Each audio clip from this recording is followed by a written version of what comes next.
네, 안녕하세요. 점프 크래식입니다. 점프를 활용한 DOE에 대한 웨비나를 진행하도록 하겠습니다. 8월 달에 지난주부터 시작해서 4주 동안 하고 있습니다.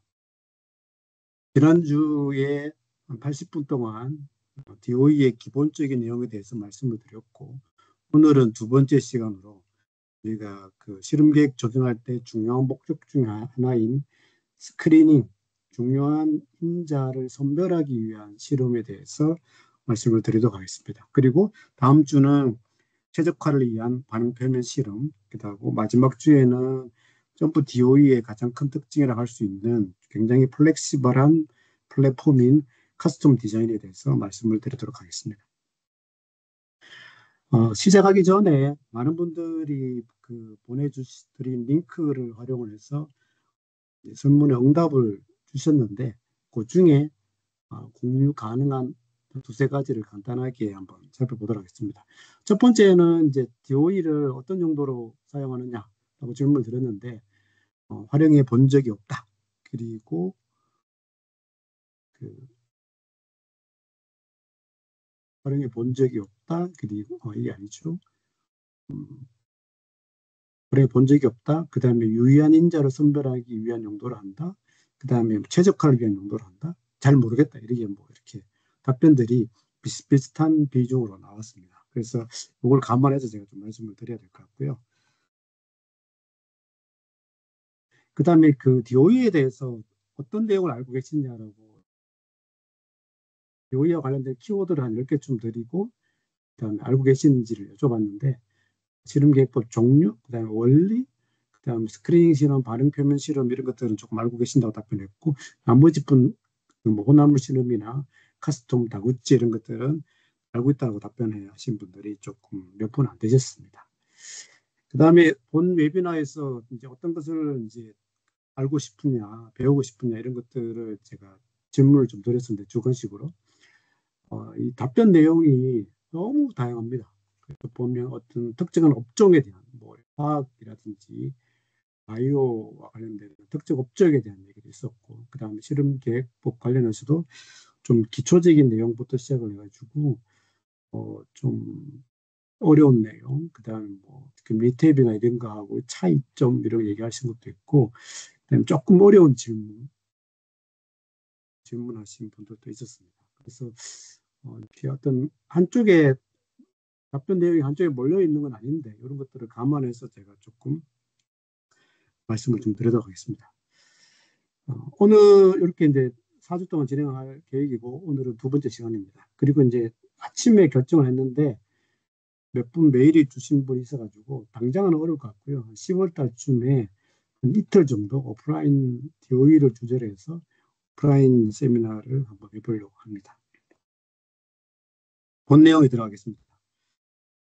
이제 오늘 주로 말씀드린 내용은 크게 세 가지입니다. 스크리닝 실험의 종류, 그리고 이제 스크리닝 실험의 가장 대표적인 실험이 이제 부분 배치법 관련해서 말씀을 좀 드리고, 그 다음에 스크리닝 실험 중에서 조금 독특한 기존 스크리닝 실험을 위한 부분 배치법의 한계를 조금 보완한 DSD라는 게 있는데, 이것을 마지막으로 말씀을 드리겠습니다. 그래서 DOE 플랫폼 중에서 스크리닝과 관련된 점프의 메뉴는 크게 두 가지가 있습니다. DOE 밑에 보면 데피니티브 스크린, DSD라는 게 있고, 그다음에 오늘 주로 말씀드릴 이제 부분 배치법은 클래시컬 밑에 팩터 스크리닝, 스크리닝 디자인 이런 식으로 메뉴가 구성이 되어 있습니다. 그래서 부분 배치법에 대해서 먼저 말씀을 드리겠습니다.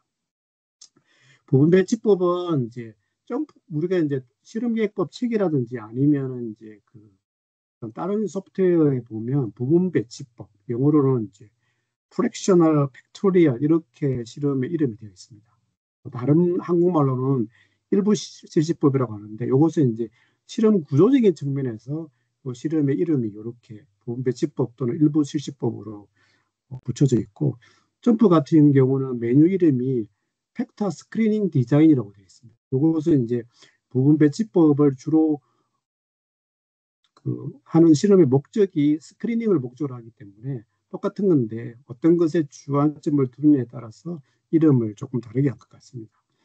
그래서 이제 어쨌든 간에 그 부분배치법은 이제 모든 인자의 일부 수준에서 실험을 하죠. 그래서 이렇게 2분의 1로 줄이든지 4분의 1로 줄이든지 또 많은 경우에는 뭐 인자가 많으면 8분의 1 이런 식으로 실험의 횟수를 줄여가면서 실험하는 게 부분배치법이 되겠습니다.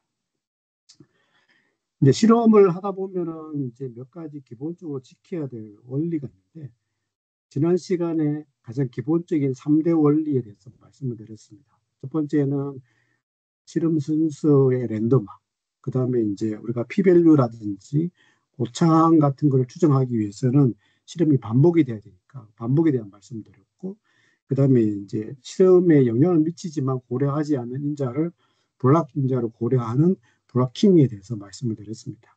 근데 오늘 주로 말씀드릴 이 부분배치법과 관련해서는 이 DOE의 3대 원리 외에도 한 2가지 원리에 대해서 이제 조금 간단하게라도 이해하실 필요가 있습니다.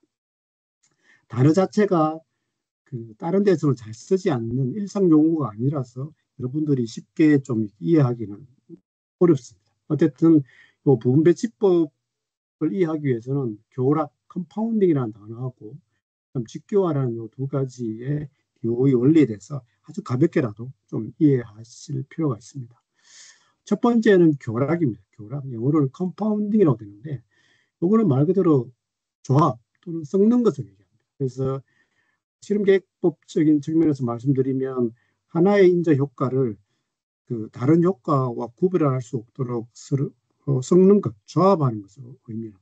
그래서 우리가 실험 횟수를 줄이기 위해서는 이제 그 교락을 해야 되는데 교락의 의미는 이제 계산 또는 고려할 필요가 없는 2인자 또는 2인자보다 더 고차의 3차 또는 4차의 교작용을 교락의 원리를 통해서 실험 수를 줄일 필요가 있습니다. 그냥 마구 줄이는 게 아니고.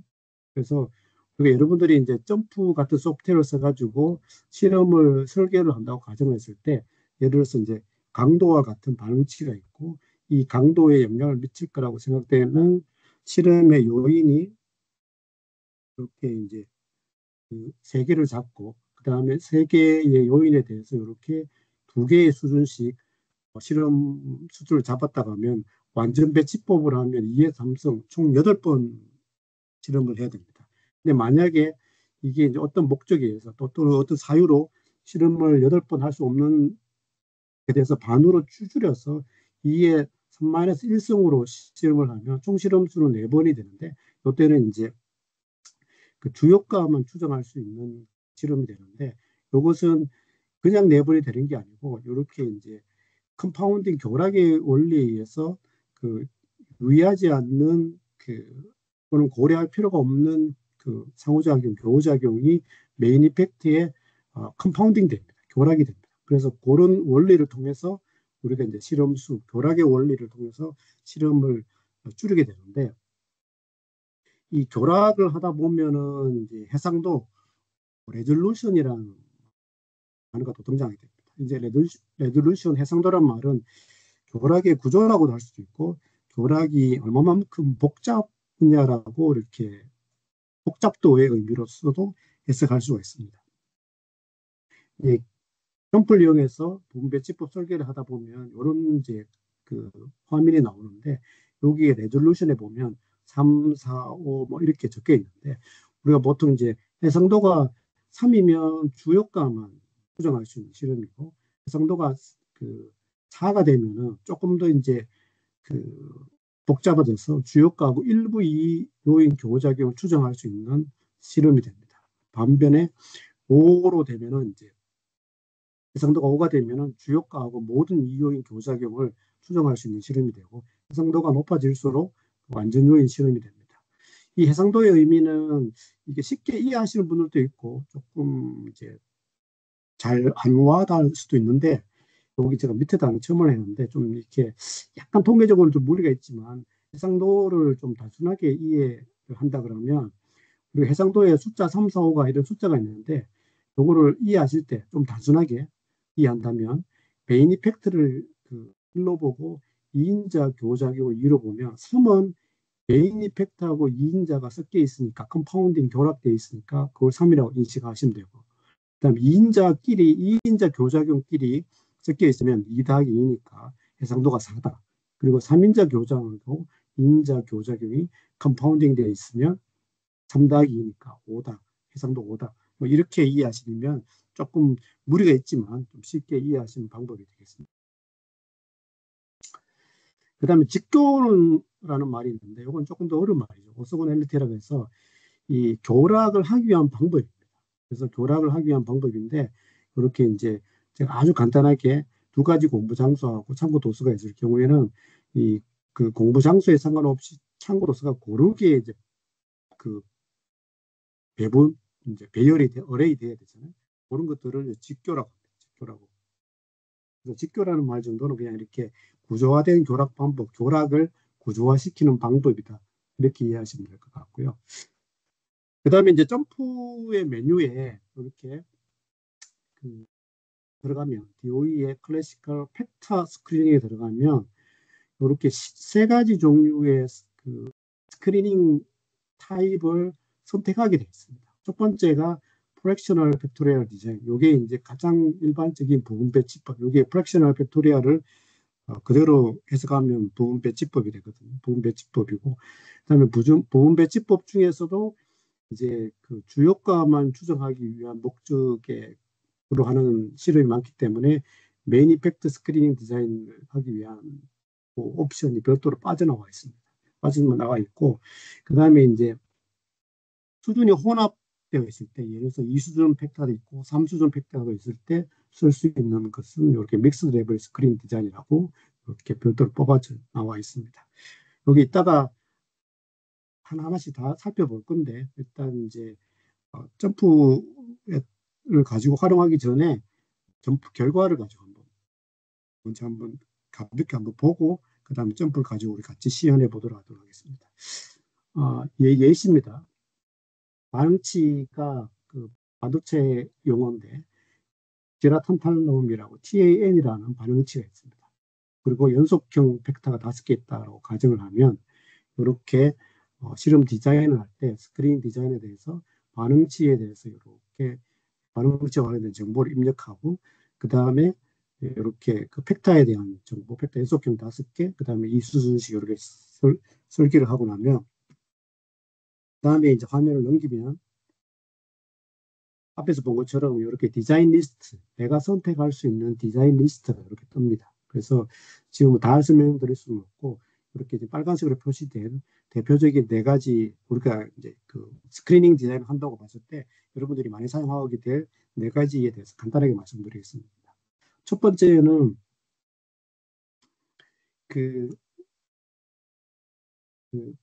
PB 실험이라는 게 있습니다. 플랭크드 버만 실험이라고. 네. 요거는 이제 이걸 선택하게 되면 요 플랭크드 버만은 교작용하고는 상관없이 주요가만 추정 가능합니다. 그리고 2수준일 때만 사용할 수 있고요.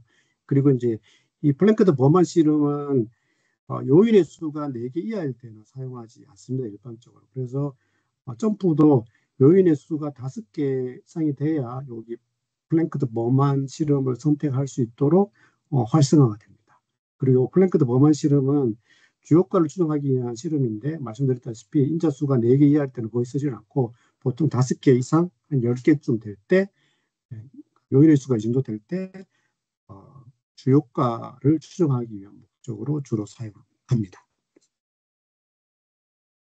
그 다음에 이제 이렇게 그 제일 상단, 디자인 리스트 제일 상단에 있는 요 8번 실험하는 걸로 하게 되면, 여기 실험이 전체는 5인자 2수준이니까 32번 2의 5승만큼 실험을 해야 되는데 4분의 1 부분 실험이 되죠. 2의 그 5-2승이 됩니다. 그렇게 하면 이렇게 보면 주요가는 이렇게 보시면 하나 이상의 그 2인자 교정하고 서로 교락이 되어 있습니다. 그리고 지금은 이렇게 총 실험의 수를 8번 하면 8번 하게 되면 여기 이제 Y 절편이라고 인터셉트 한 번 하고 그다음에 요인 5가지가 있기 때문에 총 실험 수 8번 하면 전체 2인자 교작용 중에서 단 두 가지, 여기 위에 보면 단 두 가지 교작용에 대해서만 우리가 추정을 할 수 있습니다. 그래서 이렇게 만약에 중요한 교작용이 많이 있을 경우에는 이런 실험은 적절하지 않는 실험이라고 할 수 있겠습니다.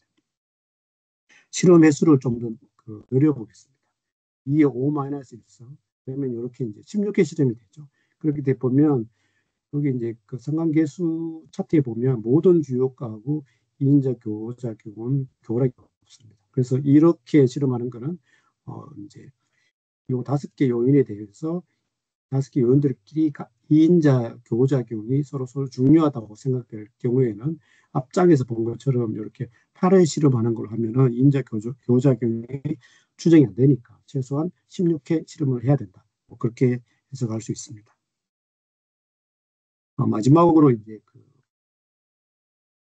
32번, 지금은 이제 2인자가 아니라 2수준 5인자니까 요 32번은 완전 배치법이 되죠. 그래서 이렇게 보시면 지금 모든 주역과 2인자 또는 3인자 교작용에 그 교락이 전혀 없는 상태가 됩니다.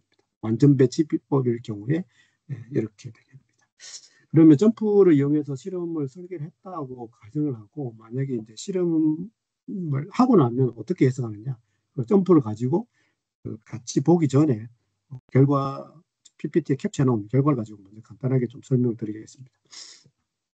지금은 이제 간단하게 그렇게 그 주요가 추정을 위해서 숫자는 5개 있는데 4분의 1로 줄여가지고 2에 5-2승 8번 실험을 합니다. 그러면 이렇게 해가지고 점프를 이용해서 이렇게 실험 계획 테이블을 만들고 이렇게 이제 실험 결과를 입력했다고 가정을 하면 그 점프의 실험 디자인 테이블에 상단에 이 테이블 패널에 보면 이렇게 스크리닝이라고 모델이라는 이렇게 두 가지가 있는데 이 두 가지 중에 어느 하나를 이용해서 이 DOE 결과를 해석할 수 있습니다. 근데 이렇게 두 가지는 점프에 들어있는 기본 그 플랫폼으로 보면 이렇게 되어 있습니다. 여기 첫 번째 스크린이라고 되어 있는 것은 우리가 지금 하고 있는 부분 배치법 아래에 있는 요 P2 팩터 스크리닝 요 메뉴를 활용하는 거고, 요 기능을 활용하는 거고. 그 다음에 모델이라고 되어 있는 것은 이렇게 애널라이즈 핀 모델이라는 플랫폼을 활용하는 겁니다. 그러면 1번하고 2번을 각각을 했을 때 요거는 뭐 여기 메뉴에 들어가도 되고 아니면 여기 왼쪽에 그 연두색 삼각형을 클릭해도 바로 요 메뉴가 실행이 되는데 1번, 2번 순서대로 한번 그 결과를 간단하게 캡처했는 걸 가지고 한번 말씀을 드리겠습니다. 방법 1로 이제 애널라이즈 핀 모델 같은 경우로 캡처를 하면 지금 이렇게 반응치 그다음에 이제 텀 이펙트를 계산할 텀 선택했는 게 이렇게 있죠. 앞에서 본 것처럼 5개의 주요가하고 지금 실험 횟수가 2번밖에 없으니까 두 가지 교작용을 추정을 하고 할 수 있습니다. 이 상태에서 이걸 넣으면 결과가 이렇게 나옵니다. 결과가 이렇게 지금 우리가 추정치는 있는데 우리가 이제 보통 그 이펙트의 유의성을 판별하기 위해서는 이제 T 레이시오라든지 P 밸류가 나오는데 이게 출력이 되지 않습니다. 지금 같은 경우는 요거는 이제 지금의 경우는 자유도가 제로라 가지고 이렇게 자유도가 실험 횟수하고 그다음에 텀하고 개수가 똑같아 가지고 이런 게 추정이 안 됩니다. 그래서 이런 거는 이제 오차항의 분산 추정이 안 되기 때문에 이렇게 T 레이시오나 P 밸류가 계산 안 되는데 만약에 여기서 이제 유의하지 않는 어떤 하나를 예를 들어서 에스티메이트가 모두 추정치가 제일 작은 걸 하나 만약에 제거를 했다고 가정을 하면 이 결과가 우리가 이제 애널라이즈 다른 데서 애널라이즈 핀 모델을 활용해서 나오는 결과처럼 어떤 유의성이 있는 그 텀이 이펙트가 확인이 되고 뭐 그다음 결과적으로 이렇게 이런 것들을 이용해서 확인할 수가 있습니다.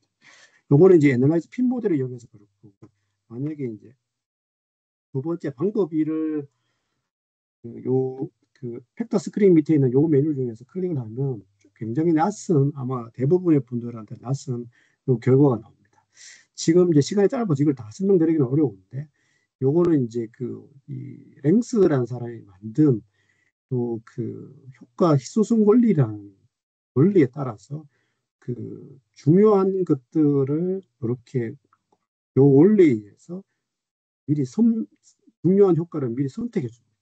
그래서 우리가 사용자 입장에서 보면 이제 뭐 이렇게 세부적으로 필요한 것들을 해석을 해야 되지만 만약에 결과만 활용한다는 측면에서 보면 요 세 가지 유의한 효과가 선택이 되기 때문에 요거만 선택을 해서 모델링을 할 수 있습니다. 그래서 분석 결과에서 요거가 선택됐기 때문에 여기 하단에 있는 런 모델을 이제 클릭을 하면 아까 이제 그 애널라이즈 핀 모델의 결과에서처럼 이렇게 중요한 인자만 이렇게 추정을 해서 그 결과를 가지고 우리가 해석할 수 있도록 이렇게 만들어집니다. 그래서 지금 이렇게 캡처해 놓은 걸 가지고 이렇게 한번 봤는데 실제로 우리가 이제 점프를 이용해서 같이 한번 실습을 하면서 부분 배치법에 대해서 한번 살펴보도록 하겠습니다. 이 자료를 나눠드렸는데요. 이렇게 보시면 여기에 부분 배치법을 클릭을 하면 제가 지금 설명드리기 위한 부분 배치법 예시 4개를 넣어놨습니다. 시간을 봐가면서 시간이 되면 4개 다 말씀드리고 안 되면 한두 개는 축소할 수도 있습니다. 여기 그 아웃라인의 옆에 있는 이 부분을 클릭을 하면 샘플 데이터하고 상황에 대해서 넣어놨습니다. 첫 번째 예시는 방금 PPT에서 보여드린 예시입니다. 해상도 3, 인자는 이제 요인은 5개인데 그것을 이제 2의 5-2, 4분의 1 부분 배치하는 실험이 되겠습니다. 그러면 일단 메뉴에 한번 들어가 보면 이렇게 이제 DOE의 클래시컬의 팩터 스크리닝의 스크리닝 디자인에 들어갑니다. 그러면 이런 열리죠, 그죠?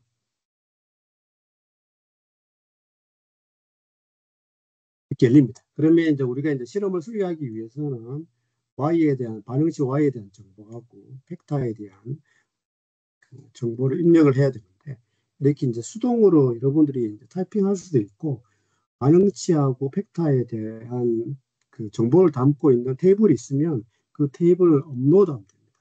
지금 제가 그 업로드하는 방법을 말씀드릴 겸 그다음에 이제 웨비나라 가지고 제한된 시간에 해야 되기 때문에 타이핑할 시간이 없어서 제가 이렇게 그 반응치하고 팩터에 대한 테이블을 만들어 놨습니다. 요거 이제 일단 반응치, 엣지 레이트 리스판스라는 반응치를 클릭을 하면 이렇게 반응치에 대한 테이블이 이렇게 사전에 설정한 이런 게 있습니다.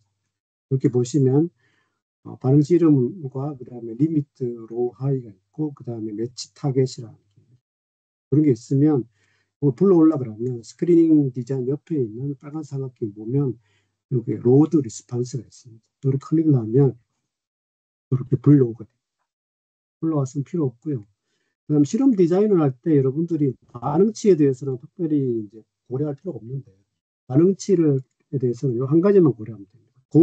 고리 맥시마이즈냐, 매치 타겟이냐, 미니마이즈냐 그것만 고려하면 되는데 지금 같은 경우는 매치 타겟이 됩니다. 일반적으로 이제 상측, 하측 스펙이 다 있어가지고 양측 공차를 가지는 예를 들어서 지금처럼 이렇게 리미트가 위아래 다 있으면 매치 타겟 특정한 값 지금 같이 114에서 126이면 타겟이 120이 되겠죠. 그래서 이런 것들이 매치 타겟이고 아니면 클수록 좋은 특성이면 뭐 수율 같은 거 이런 거는 맥시마이즈를 해야 되고 아니면 어떤 불량률, 부적합품 같은 경우는 미니마이즈로 설정을 하셔야 됩니다. 옛날 DOE를 배우신 분들은 야구치 쪽에서 얘기하는 단어를 써가지고 맥시마이즈를 망대 특성, 매치 타겟을 망목 특성, 미니마이즈를 망소 특성이라고 이렇게 반응치에 대해서 설정을 했으니까 그 다음에 팩터는 여기 엣지 레이트 팩터라고 제가 테이블을 만들어 놨습니다. 클릭을 하면 여기 팩터 테이블이 있고 팩터 테이블은 이런 식으로 나중에 만들면 됩니다. 만들어 놓은 게 있으면 여기 스크린 디자인에서 로드 팩터를 클릭을 하면 이렇게 팩터가 대한 정보가 업로딩이 됩니다.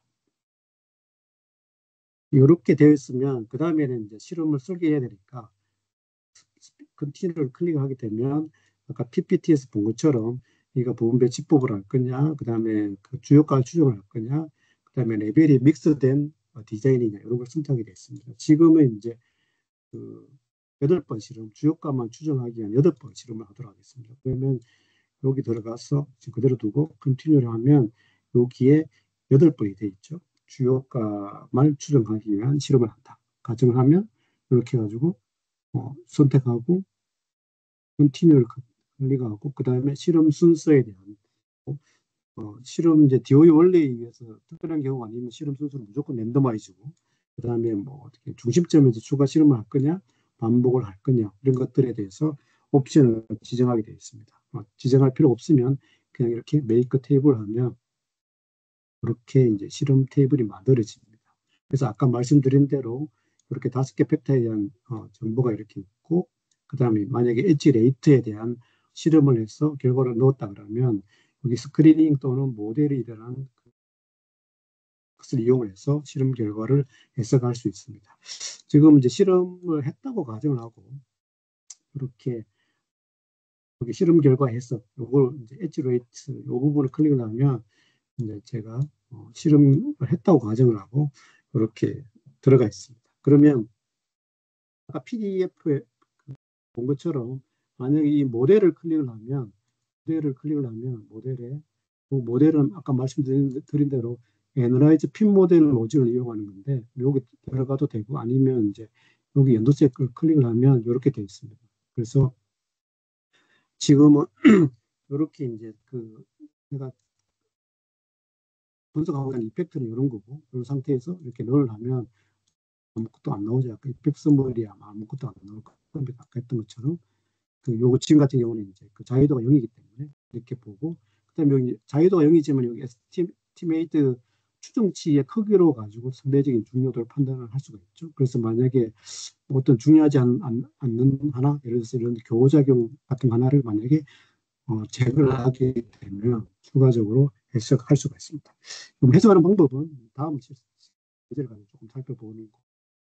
일단 이걸 닫고 만약에 이제 이게 모델이 아니고 스크리닝 이 부분을 가지고 해석을 한다 그러면 말씀드린 대로 요거는 이제 DOE의 클래시칼의 여기에 P2 레벨 스크리닝에 있는 요 기능을 이용하는 겁니다. 동일한데 이렇게 뭐 이렇게 있지 그다음 X 이렇게 정해서 OK를 클릭해도 되고 이렇게 해도 이렇게 결과가 나오고 아니면 귀찮으면 그냥 요 스크리닝 부분을 연두색 부분을 그냥 클릭을 해서 해석을 하면 이 아까 말씀드린 대로 효과 희소성 원리에 의해서 중요한 텀을 선택되어 있습니다. 이 선택된 결과만 가지고 모델링 하려고 하면 이렇게 넘 모델 클릭을 하면 이거는 이제 애널라이즈 핀 모델로 이동을 해서 결과를 살펴보는 그런 이제 분석 결과를 출력해 줍니다. 요 첫 번째 실습은 이제 우리가 PDF에서 본 아주 간단한 주요과만 추정하기 위한 실험이고 두 번째 예시를 가지고 조금 더 상세하게 보도록 하겠습니다. 예시는 동일한 예시입니다. 동일한 예시인데 실험을 좀 더 추가했습니다. 예시는 반응시 동일하고 벡터도 이렇게 5개 동일하고요. 이렇게 하면 이제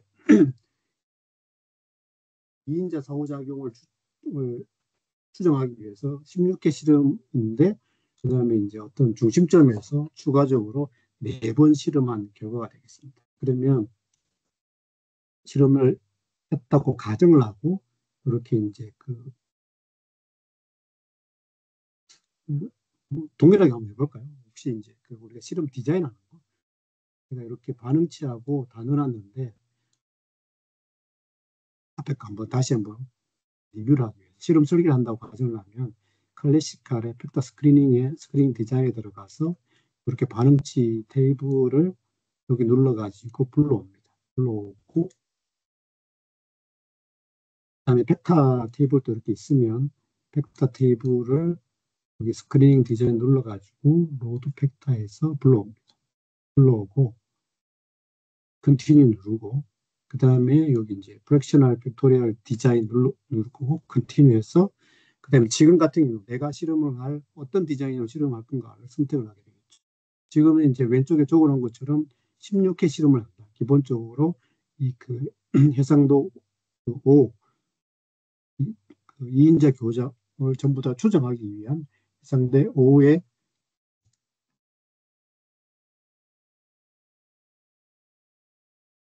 선택을 하고 컨티뉴를 클릭합니다.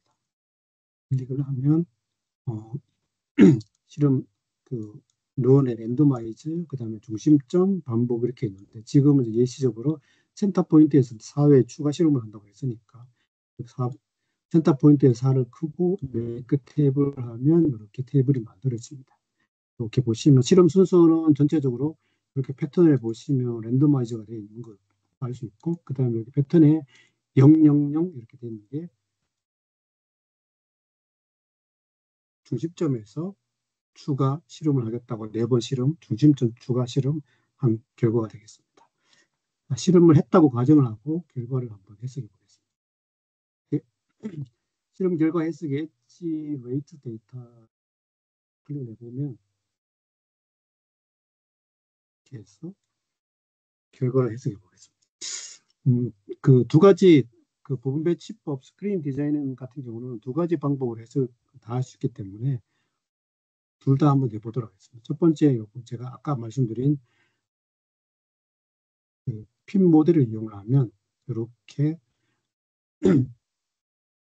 실험 여기는 이제 실험 디자인에서 우리가 이렇게 어떤 효과까지 볼건가를 이제 설정을 해놨기 때문에 필요한 것들이 다 포함되어 있습니다. 이게 보시면 5개 그 메인 이펙트, 그 다음에 2인자 교작용 이런 것들이 다 포함이 되어 있습니다.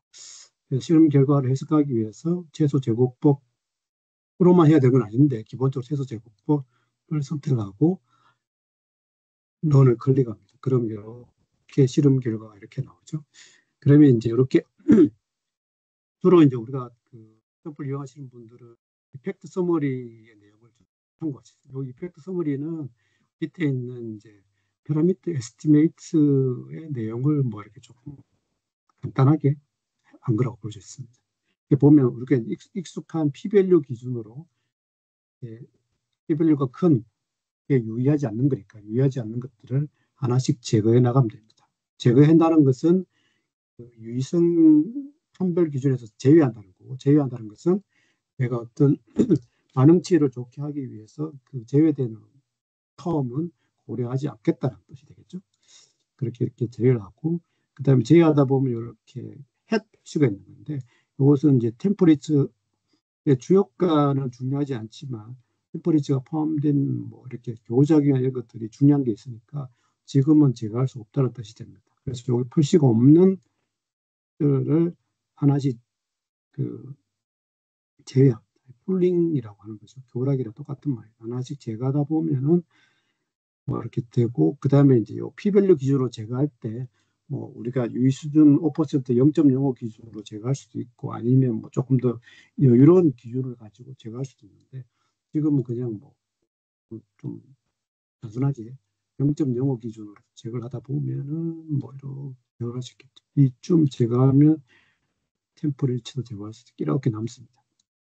그렇게 하다 보면 이제 그 5가지 팩터 중에서 이렇게 주요가 기준으로 4개만 남았고, 그 다음에 몇 개의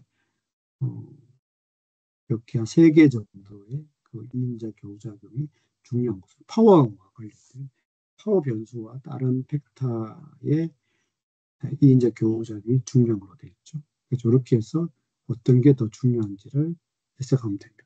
기본적으로 여기서 더 할 수도 있는데, 그래서 이제 프리딕션 프로파일러를 이용해서 X인자의 그 얼마 X인자, 그래서 파워가 얼마의 값을 가질 때 엣지 레이트, 반응치인 엣지 레이트가 얼마를 가질 것인지를 해석할 수도 있는데, 지금은 우리가 그 최적화를 위한 반응 표면 실험이 아니고 그 스크리닝을 위한 목적을 한 유의한 변수를 선별하기 위한 부분 배치법을 했기 때문에 그 프리딕션 프로파일의 결과는 그냥 참조만 하시고, 우리가 이것은 이제 스크리닝을 목적으로 한 부분 배치법에서는 프로파일러의 결과를 너무 무리하게 해석하시면 안 됩니다. 어쨌든 이걸 가지고 어떤 인자가 더 유의하다 이런 것들만 해석하는데 주안점을 가질 필요가 있습니다. 두 번째 방법으로 스크리닝에 들어가면 이거는 훨씬 더 간단합니다. 왜냐하면 말씀드린 대로 효과 희소성 원리에 의해서 그러면 중요한 팩터가 미리 선정이 되어 있습니다. 그 원리에 의해서. 그래서 여기 뭐 보통 이제 p-밸류 0.01 인디비주얼 p-밸류 0.01 기준으로 이렇게 선택이 되어 있는데, 이렇게 요 선택된 것만 가지고 모델링 하고 싶으면 하단에 넌 모델을 클릭을 하면 이제 요 상단에 여기 선택된 효과만 가지고 애널라이즈 핏 모델을 실행한 결과가 되겠습니다. 그래서 이걸 가지고 어떤 팩터가 더 중요한지를 판별하면 되겠습니다. 조금 더 복잡한 팩터 수가 조금 더 많은 실험은 세 번째 예시를 가져갑니다.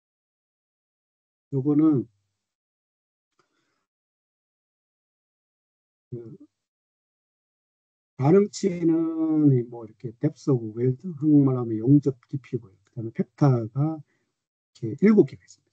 7개인데 연속형 그 팩터가 3개 있고 그다음에 범주형 팩터가 4개 있습니다. 이것은 지금 제가 실험 설계에 보면 실험 설계했는 결과를 이렇게 붙여놨는데 설계는 팩터가 이렇게 들어가 있는데 이걸 가지고 만약에 우리가 실험 설계를 한다고 하면 지금 이렇게 보시면 연속형 3개가 있고 범주형이 4개가 있습니다. 요걸 가지고 실험 설계를 한다고 가정하면 DOE의 클래시컬의 스크린이 여기 들어가서 반응치는 그대로 두더라도 이렇게 이제 이렇게 팩터에 대한 그걸 로딩을 하면 이렇게 이제 7개 팩터가 이렇게 돼 있고 그 다음에 이걸 이제 그 컨티뉴스 누르면 이제 프랙셔널 팩터를 디자인할 수 있고 그 다음에 지금은 팩터 수가 전부 다 7개잖아요. 이수준 7개니까 토탈로 하면 전부 다 완전 배치법을 하면 128번 실험을 해야 돼요. 근데 지금 예시로 든 거는 2의 7-2승, 그러니까 4분의 1 분배치로 실험을 해가지고 32번 실험한 결과가 되겠어요. 그 실험을 했는 거죠. 그래서 이 실험을 했는 결과인데 실험 결과를 우리가 한번 해석을 해보도록 하겠습니다. 여기 이제 그 실험 여기 웰DOE라고 된 부분을 하면 32번 실험했는 결과가 이렇게 있습니다. 어쨌든 이제 점프를 이용하면 이렇게 이제 실험 테이블이 만들어져 있고 그 실험 테이블의 랜덤 순서대로 따라서 여기 반응치에 대해서 실험 결과를 입력하고 그 다음에 여기 테이블 패널에 있는 스크리닝 또는 모델을 이용해서 실험 결과를 해석하시면 되겠습니다. 부분 배치법 설명드리는 거니까 스크리닝 이 부분만 한번 더 보겠습니다. 클릭을 하면 이렇게 중요한 이제 그 효과, 텀이 선택이 되어 있습니다. 지금 인자 수가 7개니까 이렇게 보시면 한 6개의 주효과하고 그 다음에 2인자 교작용 중에서 몇 개 이렇게 선택이 되어 있습니다. 그러면 이제 런 모델 클릭을 하면 이렇게 이제 되어 있고 그 다음에 이제 패러미터 모수 추정치 아래에 보면 어떤 인자가 보다 더 중요하고 뭐 이런 것들이 알 수가 있죠. 그 다음에 이렇게 이제 그 요런 이제 그 애널라이즈 핀 모델을 이용해서 다중 회귀를 가지고 이제 그 모수 추정지 결과를 보면 p 밸류는 전부 다 이렇게 엄청 작게 나오기 때문에 0.0001 나오기 때문에 상대적으로 어떤 그 팩터가 더 중요한지를 쉽게 판별이 안 되기 때문에 여기에 여기 이펙트 서머리에 보시면 로그 월스가 되는데 이 로그 월스 값은 p 밸류의 마이너스 로그 값입니다. 그래서 의미는 똑같죠. 그래서 p 밸류가 전부 다 0으로 나오기 때문에 잘 분별이 안 되기 때문에 여기서 마이너스 로그워스 값을 보면 로그워스 값이 클수록 반응치에 대해서 보다 큰 영향을 주는 변수라고 할 수 있습니다. 그래서 여기 보면 이 위에 있는 순서대로 보다 더 중요한 변수라고 판정하시면 되겠습니다. 일반적인 보건 배치법에 대해서 말씀을 드렸고, 그 다음에 이제 그 네 번째는 이제 혼합 수준 실험인데, 요거는 이제 해석하는 거랑 똑같은데, 요 혼합 수준은 어떻게 되냐면, 그 PDF 자료를 보시면은, 요거는 이제 레벨이 믹스되어 있을 때, 쓸 수 있는 이제 점프의 옵션이 되겠습니다. 그래서 이렇게 보시면, 그 분속형 변수가 4개 이상이거나, 아니면 이제 그 디스크리트 누메릭 팩터가 3개, 3레벨일 경우고, 그 다음에 범주형 변수가 2개 이상, 2레벨 범주형 변수가 있을 때 이렇게 쓸 수 있는 거죠. 근데 요거는 이제 실험 그 디자인하는 데서는 이런 이제 믹스드 레벨이기 때문에 디자인에 약간 제약이 있습니다. 그래서 보면 제약을 어떤 상황에 따라서 만약에 지금 연속형 5개고 범주형 3개 모두 이 수준 인재라면은 우리가 2의 배수나 8의 배수나 또 16의 배수로 어떤 실험 횟수에 제약된 조건으로만 실험 결과를 이렇게 그 실험을 설계를 할 수 있습니다. 그래서 이런 만약에 이 결과를 이렇게 보고 나중에 디자인하는 결과를 가지고 이렇게 이제 우리가 코릴레이션 차트를 그려서 이렇게 보시면은 이렇게 실험 횟수에 따라서 그 어떤 이제 교락의 정도라든지 이런 것들이 차이가 나게 됩니다. 그래서 지금은 요 예시를 가지고 실험 디자인을 한번 해보도록 하겠습니다. 뭐 간단합니다. 뭐 하나만 봐도 되는데 어, 지금 설명드린 것처럼 이제 그 8개의 벡터가 있는데 전부 이수순이고 그다음에 연속형이 5개 있고 그다음에 범주형이 3개 있다 라는 상황이라면 그런 상황에서 우리가 믹스드 레벨 스크린 디자인을 한다고 가정을 하면 클래시컬의 벡터 스크린 디자인에 들어가서 이렇게 보시면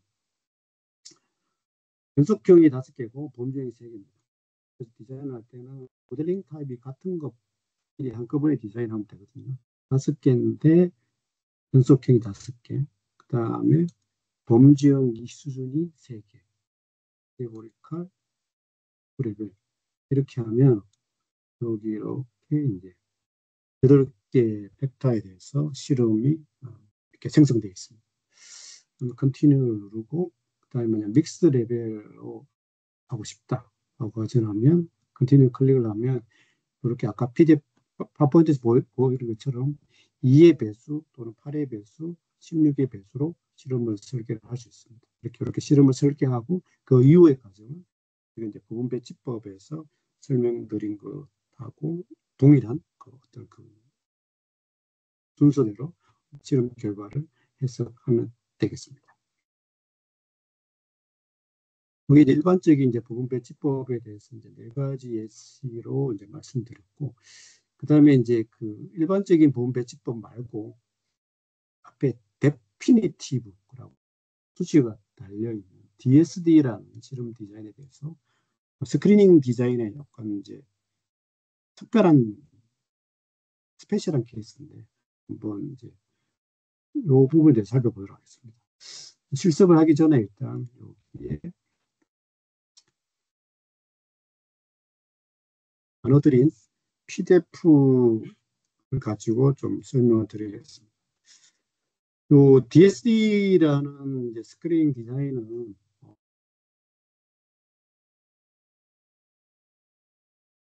이 두 분이 이렇게 고안한 실험입니다.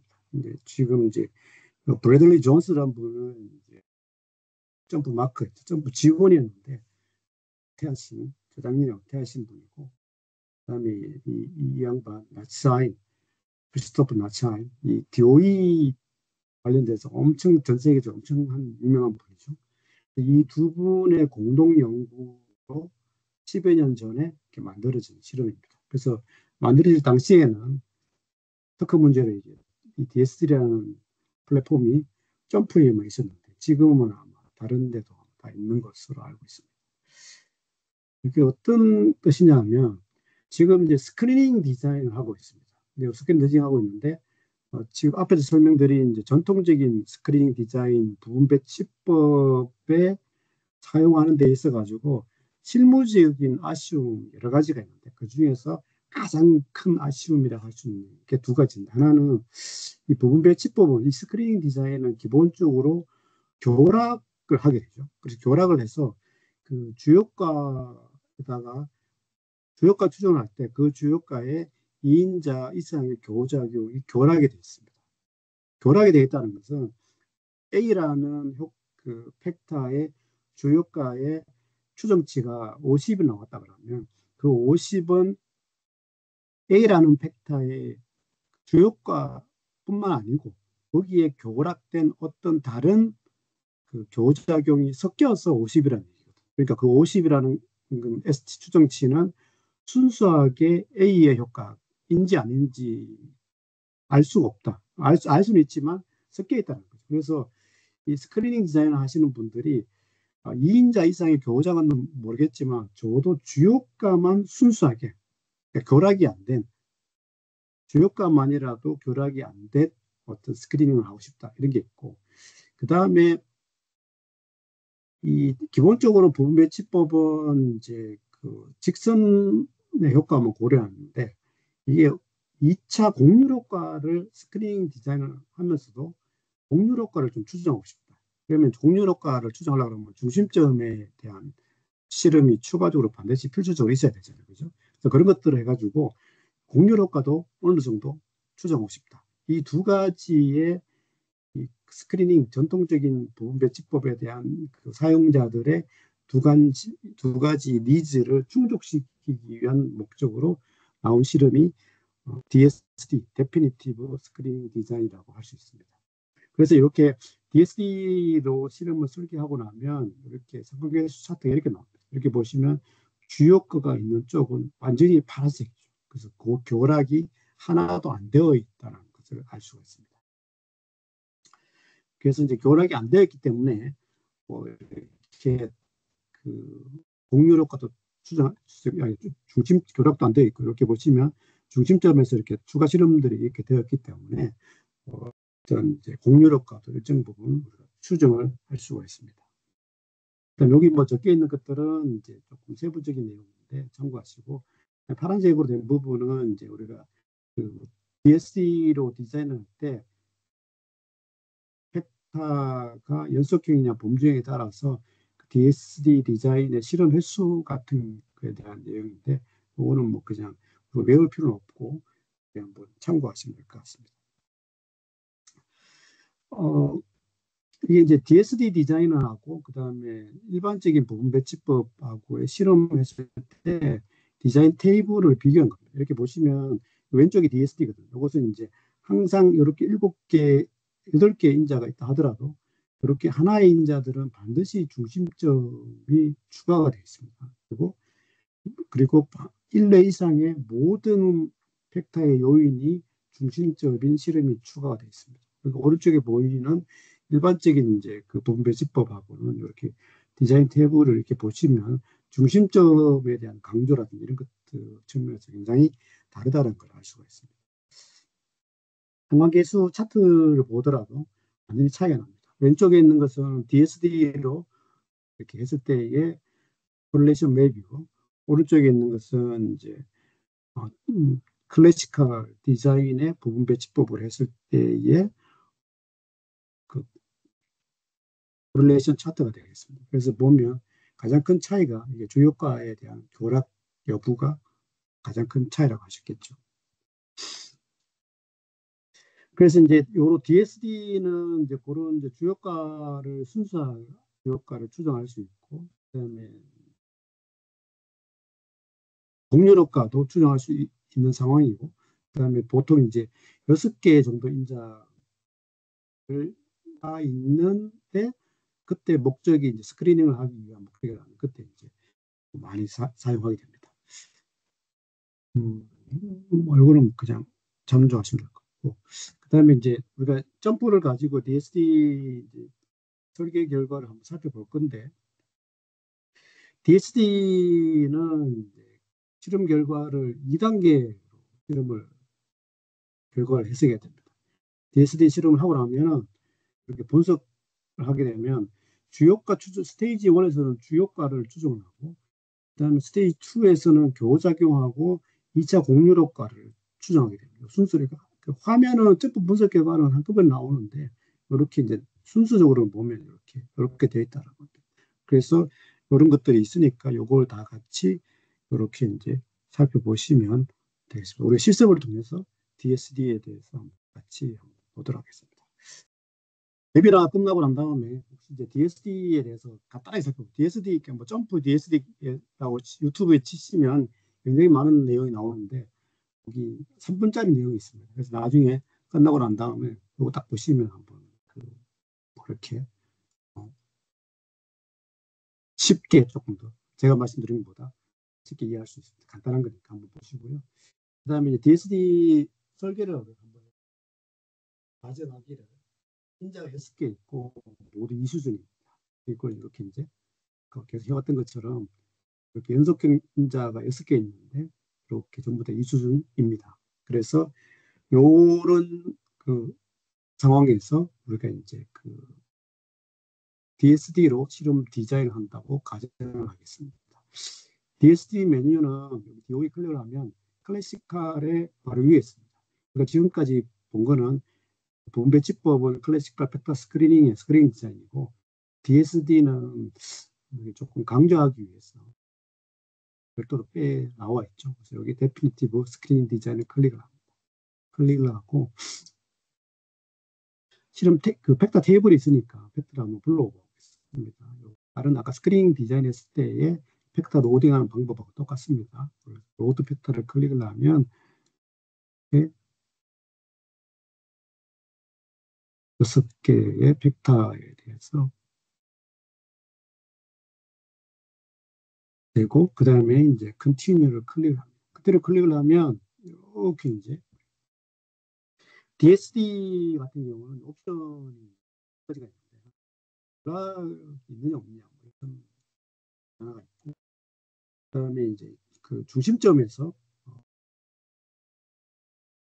등을 포함해서 추가 실험을 할 거냐 이런 것도 돼 있어요.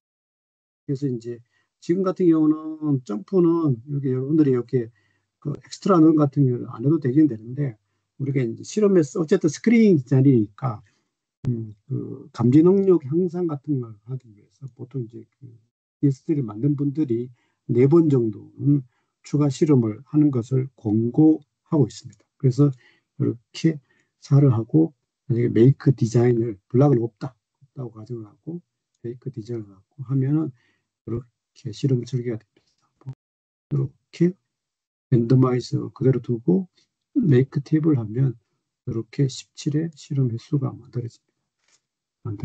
이렇게 보시면 다시 드릴게요.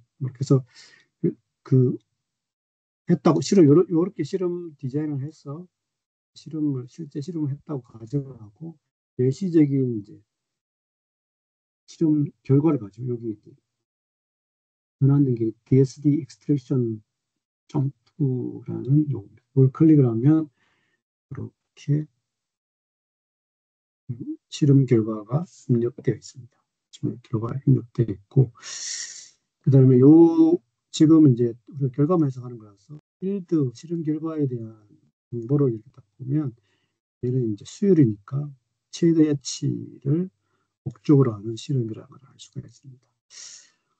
DSD로 실험 디자인을 했으면 여기 테이블 패널의 맨 상단에 보면 우리가 스크리닝 디자인에서 본 것처럼 비슷한 스타일로 핏 데피니티브 스크린이라는 스크립트 파일이 저장되어 있습니다. 요거는 DOE의 데피니티브 스크리닝의 핏 데피니티브 스크린 요거와 똑같은 겁니다. 요건데 아마 이제 텀이 선택이 되어 있으니까 요걸 클릭을 하면 바로 분석 결과가 이렇게 열립니다.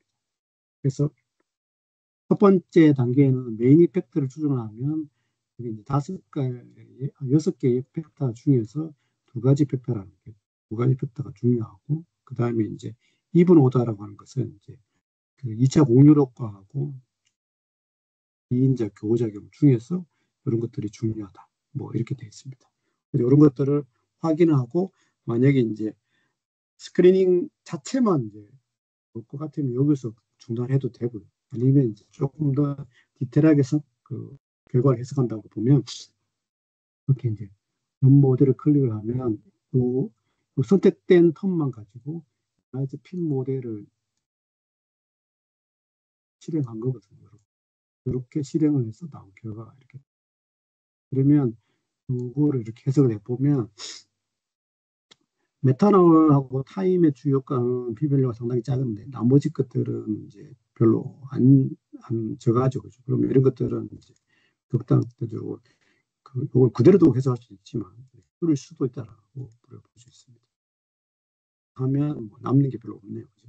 지금은 이제 다른 그 효과들은 별로 중요하지 않고 그 메탄올과 타임의 주 효과만 이제 중요한 것으로 요 실험 결과로서는 그렇게 했어요. 할 수가 있습니다. 그래서 이제 DSD든 이제 거기 앞에 설명드렸던 일반적인 부분 배치법이든 간에 실험 결과를 해석하는 측면에서는 이제 크게 다를 바가 없다고 볼 수 있습니다.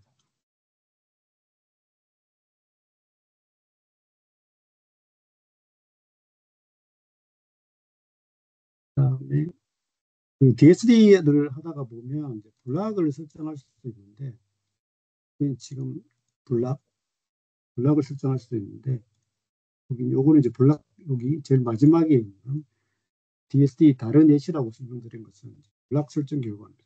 여기 보시면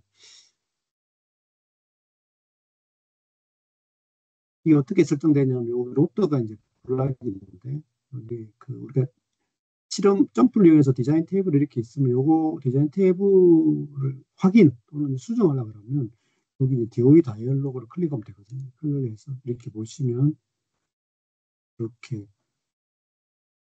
블락이 하나 설정이 돼요.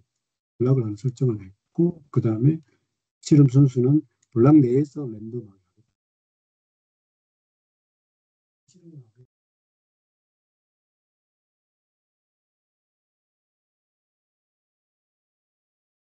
이렇게 해서 실험을 설정을 해서 실험을 디자인한 결과입니다. 뭐 결과 해석하는 거는 동일하죠. 이렇게 해서 클릭하면 그 스테이지 1에서 주요가에 대한 추정치가 이렇게 있고 스테이지 2에서 2차 공유력과 그 다음 교호자격에 대한 추정치가 이렇게 있습니다. 동일한 방식으로 번을 클릭을 하면 이렇게 에너라이즈 핀 모델의 실행 결과가 열리고 동일하게 이렇게 중요하지 않은 인자를 제거를 해가면서 이렇게 해석을 할 수가 있습니다.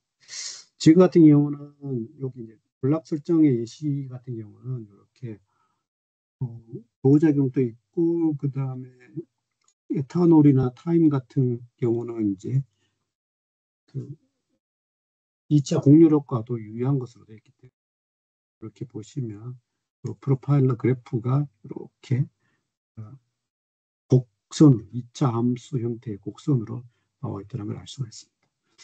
뭐 나중에 실제 상황이라면 이런 것들은 이제 맥시마이즈 써가지고 조금 체크를 할 수도 있고 근데 뭐 프로젝션 프로파일러에서 만족도 함수 써서 조금 더 세부적으로 체크를 할 수가 있습니다.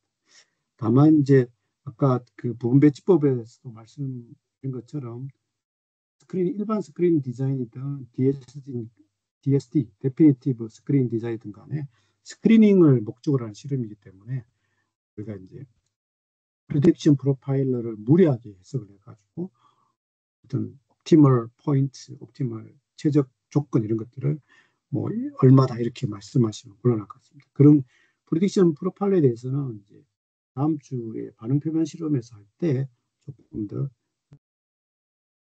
말씀을 좀 드리도록 하겠습니다. 오늘 이제 스크리닝 DOE 두 가지를 말씀드리기 위해서 여기 일반적인 부분 배치법하고 그 다음에 DSD라는 실험을 말씀드렸는데 두 가지를 간단히 비교 요약을 하면서 오늘 이제 하다 보니까 조금 일찍 됐는데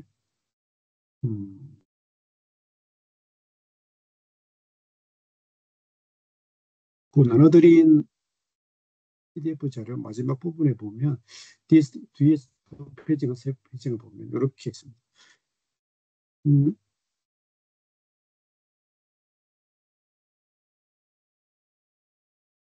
오늘 제가 말씀드리는 것은 이제 그 유의한 인자를 선별하기 위한 실험 계획법에서 일반적인 그 부분 배치법 점프 그 플랫폼 이름으로는 DOE 클래시컬 팩터 스크린ing에 대해서 말씀드렸고 그다음에 요 전통적인 부분 배치법이 두 가지 아쉬움이 있다고 했잖아요.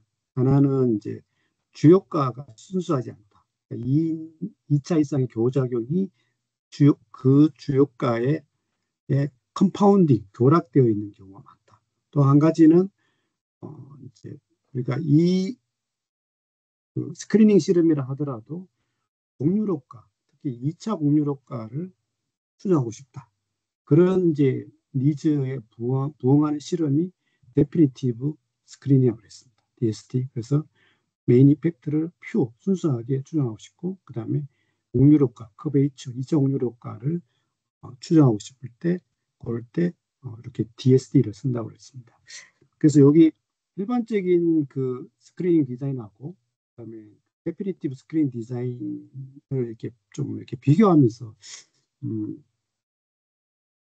오늘 웨비나를 마무리할까 합니다. 이것은 제가 이렇게 어떻게 말씀을 드릴까 이런 질문이 그 종종 들어와서 했었는데 이 두 가지는 좀 비교하기가 좀 어렵습니다.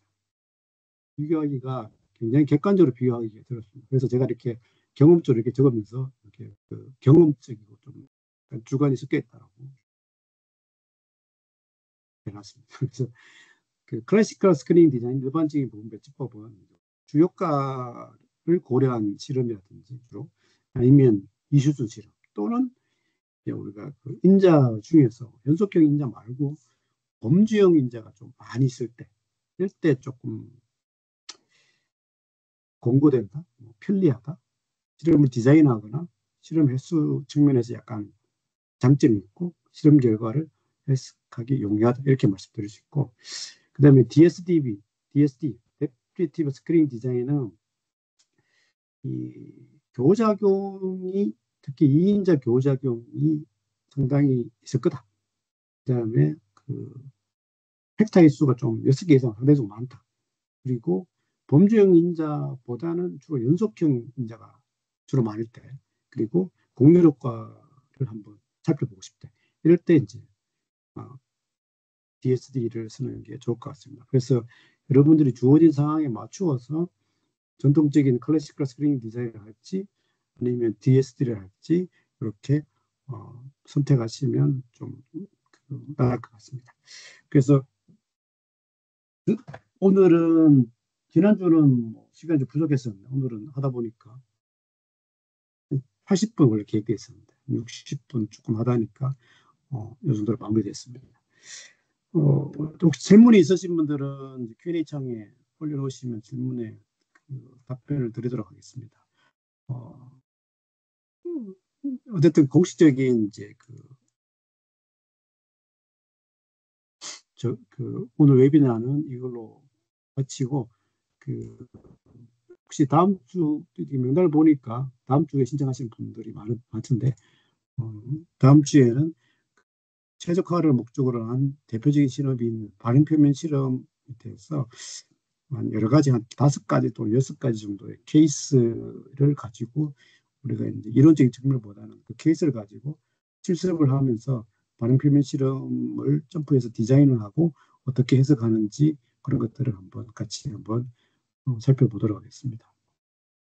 감사합니다. 오늘 그 웨비나는 이걸로 공식적인 웨비나는 이걸로 마치도록 하겠습니다. 고맙습니다.